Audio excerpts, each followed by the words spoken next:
Ni hao, ou plutôt ni men hao, je suis Greg le Geek ou j'ai vos intimes et je vous souhaite la bienvenue pour ce tuto vidéo du mercredi. Et cette semaine, on va vous expliquer un petit peu tout sur les smartphones chinois 4G.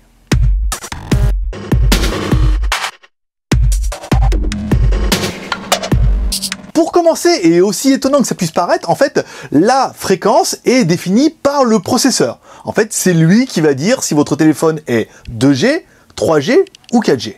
Donc, pour avoir un smartphone 4G, il faut que le fabricant ait décidé que son processeur soit 4G. Et là, ça va être plutôt facile parce que pour l'instant, il n'y a pas énormément de fabricants qui proposent des processeurs 4G. Donc, il y a Snapdragon avec son Qualcomm S800. Alors là, c'est un peu compliqué. En fait, il existe pour l'instant deux processeurs qui sont très connus, qui sont connus parmi vous qui regardez un petit peu les smartphones chinois, qui étaient par exemple sur les Mi 3. Alors, la référence, sans tricher, sans tricher avec la feuille, hein, ça sera le MSN 8974. Alors, ce 8974, il existe en version AA et en version AB, qui équipe actuellement le Xiaomi Mi 3. Et eux, pas 4G. Ensuite, il existera le même, pour l'instant, qui n'est pas très démocratisé, qui existera sur de nombreux modèles qui vont arriver, par exemple le Xiaomi Mi 3S, ou d'autres modèles, qui sera, lui, le 8974AC. Vous avez vu, en fait, il y a que la déclinaison qui change. A, AB, non. AC, oui. Donc là, il sera 4G. Donc en fait, tous les téléphones qui seront équipés du processeur 8974, ouais, pour vous c'est facile, c'est marqué là. Sur 8974 AC, et eux, ils seront 4G. On parle également d'un futur Snapdragon, un S805, mais bon, pour l'instant, il n'y a pas vraiment d'informations là-dessus, mais c'est pas vraiment ça qui nous intéresse pour vraiment les smartphones chinois. Parce que ce qui fait les smartphones chinois, c'est que les smartphones sont pas chers.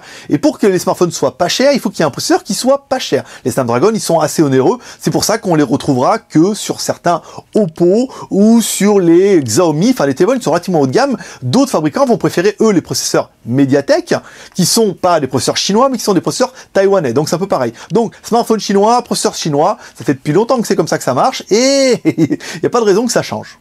Et là, tu te dis, ah, l'angle, ça a changé. Mais oui, parce que même moi, en le faisant, je me suis rendu compte au montage que je m'étais complètement mêlé les pinceaux avec les 92, les 90, les 95, les Mediatek, les quad-core, qu'il a fallu que je revienne pour la refaire. Donc, pour l'instant, chez Mediatek, il existe des dual-core, il existe des quad-core, et il existe le dernier octa-core, le MT6592. Donc, on va le noter ici, ce sera plus simple. Comme ça, je suis sûr de m'en rappeler. Donc, le MT6592 n'est que 3G. Par contre, il couvre toutes les fréquences, on est peinard. Pour avoir de la 4G, il faudra attendre qu'on ait les nouveau processeur avec compatible 4G, donc facile. Donc alors, dans le texte, ça sera les MT6590. Là, je vais prendre la feuille parce que j'en ai marre, ça fait quand même juste 3 fois que je la refais.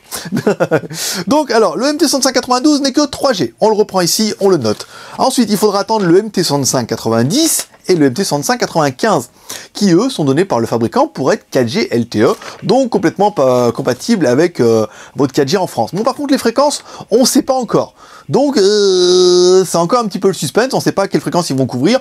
On a espoir qu'ils couvrent un petit peu toutes les fréquences, mais voilà, pour faire simple, en fait, pour l'instant, il n'y a que des processeurs qui sont pas compatibles 3G, c'est dur, hein, pour l'instant, il n'y a que des processeurs qui sont compatibles 3G. Donc, le MT6592, c'est un octa-core, c'est la classe. Pour avoir de la 4G, il faut attendre les nouveaux processeurs Mediatek qui arriveront certainement à partir du mois de juin. Quand les processeurs arriveront au mois de juin, vous pouvez être sûr que tous les fabricants vont les prendre et vont upgrader leur modèle avec ce nouveau processeur. Et d'un coup, hop, magie par magie, tous les nouveaux téléphones seront compatibles 3G. Donc en gros, qu'est-ce qu'on pourra avoir comme conclusion? Eh ben, il faut juste attendre un tout petit peu. Il faut juste attendre un tout petit peu que Mediatek sorte ses processeurs avec la 4G. Facile. Pour le moment, il n'y a pas de smartphone chinois 4G. Et il y a très peu de modèles, hein, pour l'instant, qui sont compatibles 4G. Ou alors, quand on en parle, c'est vraiment des modèles qui vont arriver, même les modèles de chez Meizu, pour l'instant, même le Oppo, même le Xiaomi. Pour l'instant, c'est vraiment le futur. Même en Snapdragon, pour l'instant, on en parle, mais on ne les voit pas arriver. Donc, il faudra attendre un petit peu, à mon avis, cet été. Mais moi, ce que je ferais si j'étais vous, j'irais sur JT Geek tous les jours. Et dès que le JT Geek vous dira, oui, ça y est, les processeurs Mediatek MT6590 ou MT6595 sont sortis, dans ce cas, les premiers smartphones chinois 4G vont arriver. Sinon, il faudra patienter un petit peu. Donc, c'est pas la peine de mettre un commentaire en disant pas 4G, pas 4G, pas 4G. Non. En fait, les fabricants attendent, encore une fois, que Mediatek sorte son processeur avec la 4G.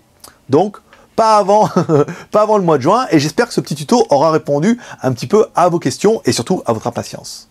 Voilà mes petits geeks, c'est tout pour aujourd'hui. Si vous avez aimé ce tuto vidéo, vous pouvez nous soutenir, nous encourager avec les 3 R. Le R de share en partageant cette vidéo sur les réseaux sociaux. Le R de commentaire en nous laissant un commentaire sur cette vidéo directement sur YouTube ou directement sur JT Geek. Et le R de pouce en l'air, parce que ça fait toujours plaisir de recevoir pas mal de pouces en l'air. Je sais que le dernier tuto, on a eu pas mal de pouces comme ça fait bien plaisir, ça nous donne vraiment envie de continuer un petit peu dans tout ça. Voilà, moi je vous dis rendez-vous à mercredi prochain pour un prochain tuto en vidéo. On devait en faire un là, mais à cause des questions 4G, on n'a pas pu passer à côté. Donc moi je vous donne rendez-vous à mercredi prochain pour un prochain tuto vidéo, toujours sur JT Geek et avec toujours un petit Paix et Prospérité, un petit PEP, c'est une marque nationale. Et comme dirait Michana, Paix et Prospérité. Allez, à mercredi prochain, bye bye.